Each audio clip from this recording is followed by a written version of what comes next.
Jusqu'à 9h, Good Morning Business. Et à 7h44, notre invité, c'est le directeur général des casinos du groupe Barrière, Éric Cavillon. Bonjour. Bonjour. Alors, vous aussi, une incertitude. Le 15 décembre, serez-vous concerné par la réouverture, par exemple, des théâtres, des lieux de culture? Est-ce que les casinos font partie du lot? Est-ce que vous avez la réponse? Non, je n'ai pas la réponse et c'est une grande question qui se pose pour le groupe parce qu'on est prêt. On est archi prêt et si c'est pas le 15 décembre, ça risque d'être le 20 janvier et là ça devient vraiment problématique. Parce que c'est une période importante pour vous, les fêtes de fin d'année, pour les casinos? Pas spécialement, mais vous savez, on a été fermé pendant plus de 100 jours déjà dans l'exercice précédent parce que nous avons des exercices fiscaux qui vont du 1er novembre au 31 octobre. Et 100 jours, c'est quasiment un tiers de l'année. C'est catastrophique pour le groupe. Donc on a vraiment besoin maintenant d'ouvrir puisqu'on vient de commencer un nouvel exercice avec un mois de novembre blanc. Et là, le 15 décembre, c'est vraiment une obligation pour nous. On a quand même envie de se poser la question sur le protocole sanitaire dans des salles de jeu. Est-ce que vous pouvez nous rassurer là-dessus? On est plus que rassuré et plus que rassurant. Pourquoi? Parce que d'abord, dans les casinos, on n'enlève jamais son masque. Jamais. Quand vous êtes devant une machine à sous, vous n'êtes pas en face de quelqu'un. Vous êtes en face d'un appareil et vous jouez. Les machines sont nettoyées systématiquement. On surveille les salles de casino, comme vous le savez, à la vidéo. Donc si quelqu'un enlève son masque, on le sait, on lui demande de le remettre une fois, deux fois. Ensuite, nous avons le pouvoir d'exclure ces gens-là auprès du ministère de l'Intérieur si jamais ils ne respectent pas notre protocole sanitaire.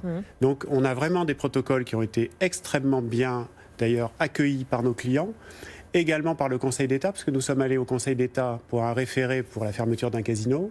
Et exactement, les mots pour mots, on nous a dit votre protocole, il est très très bien, c'est pas le problème. Mais le Conseil d'État vous avez donné raison pour autant. Mais non, absolument, parce qu'il y a aussi le fait de se déplacer pour aller au casino qui inquiétait un petit peu le Conseil d'État.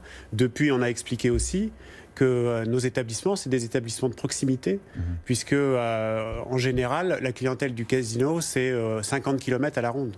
Alors, il y a un argument qui peut faire mouche auprès des pouvoirs publics, c'est que le secteur des casinos, c'est 15 000 emplois directs, 45 000 indirects, mais aussi 1,4 milliard d'euros de taxes et impôts au profit de l'État et des collectivités locales. Absolument.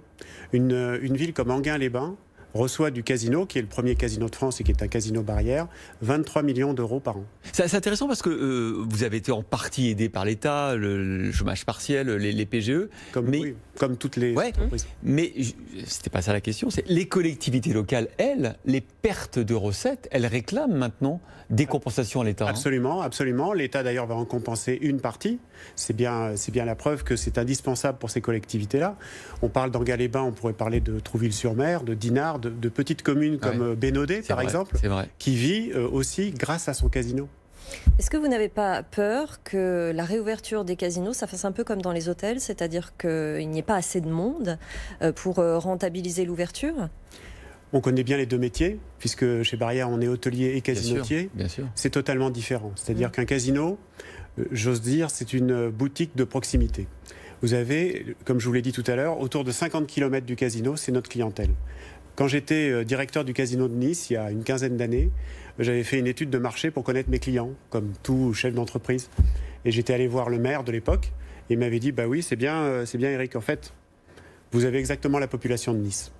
Donc j'avais même pas besoin d'études de marché, il suffisait de regarder la population qui était autour de moi. Tout le monde vient au casino.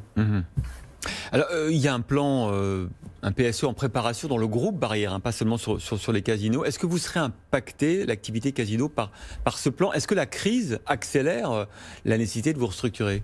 Écoutez, comme vous l'avez cité, nous faisons des spectacles, nous faisons des hôtels, de la restauration. Autant de des lieux d'événements, tous les secteurs. On a des boîtes de nuit dans les casinos. Donc vous imaginez bien qu'on est extrêmement touché par cette crise. Et donc il est légitime aussi de préparer l'avenir. On ne pense pas que ça va revenir comme avant du jour au lendemain. Les gens perdent les habitudes, perdent aussi de l'argent. Donc ils ont moins d'argent pour leurs loisirs. Encore un chiffre incroyable en travaillant le dossier avec Sandra. On a vu que vous aviez 10 000 intermittents du spectacle il y a des intermittents du spectacle, non seulement au groupe Barrière et chez les casinos, mais en plus vous êtes souvent l'un des premiers employeurs d'intermittents. Absolument, absolument. À Nice, justement, le Casino Rulle est le premier employeur d'intermittents du spectacle du département. Parce que vous faites des spectacles dans les casinos. Bien entendu, on crée des spectacles, on accueille des artistes. Là, on a eu à peu près 300 représentations qui ont été annulées à cause du Covid. Et on parle de Ibrahim Malouf, de Gad Elmaleh, de Marc Lavoine, etc., etc. Donc, si vous voulez, on a vraiment une difficulté par rapport à ça.